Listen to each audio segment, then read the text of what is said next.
एक ऐसे कार्यकर्ता के तैयार करें जिससे अपने संगठन को और अधिक मजबूती मिले। मजबूती मिलने से अपने एक एक गांव में कार्यकर्ता बनाने लग जाएंगे तो अपने संगठन की प्रगति होगी और उनको एक अच्छी विचारधारा समझाने, शुरू से ही उनको एक पथ प्रदर्शन दे दिया जाए कि अब आप खुद को, मुझे भी खुद को बहुत दिनों बाद जाकर अभी समझ में आया कि चीज़ क्या है। जो चीज़ व्यक्ति समझता है, यदि उनके 18 और 19-20 साल में यदि समझ में आ जाए तो वो बहुत अच्छा वर्कर बन सकता है और बहुत अच्छा कार्यकर्ता बन सकता है। लेकिन यह है अपने जाकर के गांव-गांव को उस चीज़ को बताना पड़ेगा, वर्क करना पड़ेगा, धरातल पर काम करना पड़ेगा, तब जाके अपना काम प्रगति और अच्छा कार्य करना अपने लिए जरूरी है। रही बात शिक्षा की, अब अपने से दूर क्यों जा रही अच्छी शिक्षा में अपना दाखिला क्यों नहीं ले सकते? क्योंकि व्यवस्था इस तरह की बना रही, उसमें अपने बच्चे हायर एजुकेशन लेने के लिए बहुत ज़्यादा पैसे की आवश्यकता होती है। तो कुछ ऐसी चीज़ें होती हैं, उनको अपना पहले संगठित बनना पड़ेगा, अच्छा कार्य करना पड़ेगा और लंबी सोच के साथ कार्य करना पड़ेगा। ऐसा नहीं कि यहाँ सुन लिया आपने विचार और घर पे चले गए और कानों से निकाल दिया। किसी कार्य को करने के लिए इच्छा शक्ति भी होनी चाहिए, उसमें गहन विचार भी होना चाहिए। जो अपने कार्य कर रहे हैं वाकई में इसका परिणाम क्या आ रहा है। तो सभी अपने राष्ट्रीय अधिवेशन में पधारे सदस्य ये विचार लेके जाएंगे कि मेरे को गांव-गांव में जाकर अच्छा कार्य करना है और बच्चों को उस चीज़ के बारे में महत्व बताना चाहिए। जब अपने बच्चों को बताएंगे, शुरू से बताएंगे, तब वो बच्चे भी कुछ समझेंगे और अपना एक बहुत बड़ा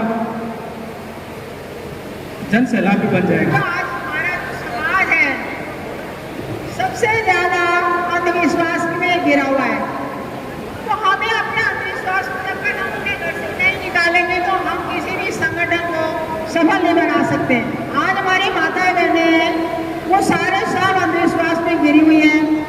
आप लोग यहाँ आते हैं, सुनते हैं, घर पे माँ है जो मंदिर में जाती है, बच्चों से पूजा करवाती है, अगरबत्तियाँ लगवाती है, तो इस तरह का ये विरोधाभासी स्थिति है। तो ऐसे बताइए हम अपने संगठन को कैसे आगे ले जा सकते हैं? तो मेरा ये मानना है कि पहले हमें अपने घर से शुरुआत करनी चाहिए कि हम अपना घर इस तरह से मेंटेन करें, अपने परिवार को करें, अपने बच्चों को करें और अंधविश्वास से, पाखंड से दूर रखें। पंडितों को बुलाए लें, पंडितों की शरण ना लें, उनके द्वारा क्रियाकलाप ना चलाएं। इस तरह का अगर वातावरण हम लोग अपने घर से स्टार्ट करेंगे तभी हमें उसके लिए समाज अच्छा संपन्न समाज दे सकते हैं। और जब संपन्न समाज देंगे तो संपन्न प्रांत बनेगा और प्रांत बनेगा तो फिर एक राष्ट्र बनेगा और एक दिन वो दिन दूर नहीं है जो हमारा भारत देश मूल निवासियों का देश बनेगा। 2018 को जो भारत बंद हुआ किस कारण से हुआ? वो भी संविधान के अंदर छेड़छाड़ करने के कारण हुआ। 2020 के अंदर हुआ, वो भी संविधान के अंदर छेड़छाड़ करने के कारण हुआ है।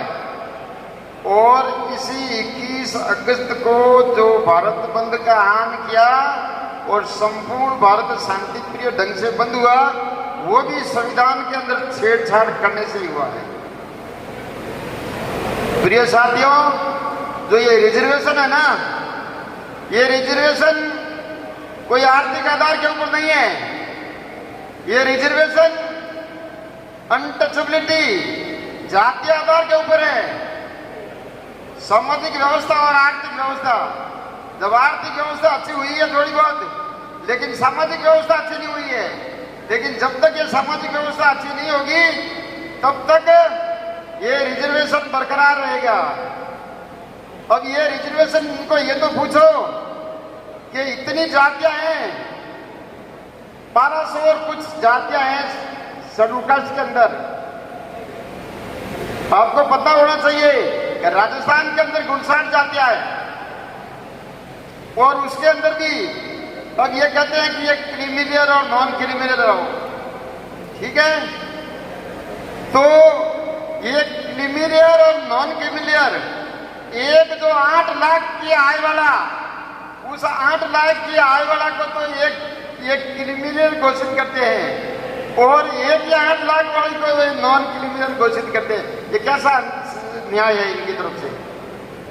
ये न्याय सही है क्या? ये सही नहीं है। मैं तो कहता हूं क्रिमिनल हो, ये आरक्षण अगर दो तो सबसे पहली बात यह है कि हिंदुस्तान के अंदर जितने भी SC, ST, OBC उनकी जनगणना हुए और जनगणना के आधार पर उनकी बराबरी का हक के आधार पर रिजर्वेशन उनको मिलना चाहिए। आप देखो सुप्रीम कोर्ट के अंदर देखो, अगर रिजर्वेशन देना ही है तो आप सुप्रीम कोर्ट के अंदर तो क्या देते हो? एक थर्ड ग्रेड टीचर के अंदर और कोई LDC के अंदर, UDC के अंदर और 4th क्लास के अंदर। वाल्मीकि समाज को सिर्फ रिजर्वेशन मिला हुआ है इसी चतुर्श्रेणी क्रम के अंदर नगर पालिकाओं के अंदर, और उनके अंदर भी ये होते हैं ये हमें भी इसके अंदर ले लो। मैं ये निवेदन करना चाहूंगा संक्षिप्त में कि अपने को संगठित रहना पड़ेगा और संगठित रहने के लिए अपने बाल बच्चों को शिक्षित करना पड़ेगा और संगठित होकर के फिर अपने को संघर्ष करना पड़ेगा और संघर्ष करने के बाद में अपनी ये जो महापुरुष जितने भी हैं, इन महापुरुषों के आदतों को, महापुरुषों के विचारों को प्रचार और प्रसार करना पड़ेगा, तब कहीं जाकर के ये अपने ये जो अपन चाहते हैं वो होगा। मैं इन्हीं के साथ में आपने मुझे जो 2 शब्द कहने का समय दिया, मैं मंच को धन्यवाद दूंगा और आपने सुना, आपको भी बहुत बहुत बधाई। इसी के साथ में मैं अपनी वाणी को विराम देना चाहूंगा।